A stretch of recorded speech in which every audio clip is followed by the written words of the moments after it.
Eugène Lanceray est un des plus grands sculpteurs russes de la deuxième moitié du XIXe siècle. Lanceray est connu en particulier pour ses sculptures de chevaux. Il était, ce que l'on ne sait pas toujours, aussi propriétaire d'un haras. Il connaissait très très bien les chevaux.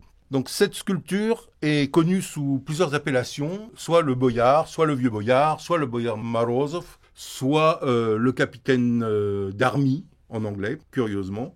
Boyard, c'est à la fois un titre honorifique et à la fois un conseil qui assiste le tsar. Cette sculpture représente le boyard Morozov d'après le roman historique d'Alexei Konstantinovitch Tolstoï. Le roman de Tolstoï s'appelle Le Prince Serебryny. C'est un prince qui appartient à une des grandes familles, les Obolensk, qui était un des romans les plus populaires au dernier tiers du XIXe siècle.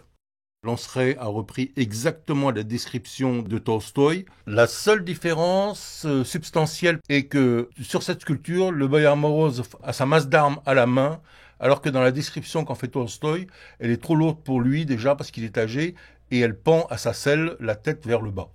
Cette sculpture fait le pendant d'une deuxième sculpture qu'il a modelée en même temps, qui représente donc le prince Viazemski, qui était l'adversaire de Morozov pour ce duel. Et il y a une opposition entre les deux sculptures, dans la mesure où celle de Morozov que nous vous présentons est massive, avec un cheval très fort, un guerrier lourdement armé, contrairement à Viazemski qui était sur un cheval beaucoup plus fin, avec une armure très légère et avec un mouvement très aérien.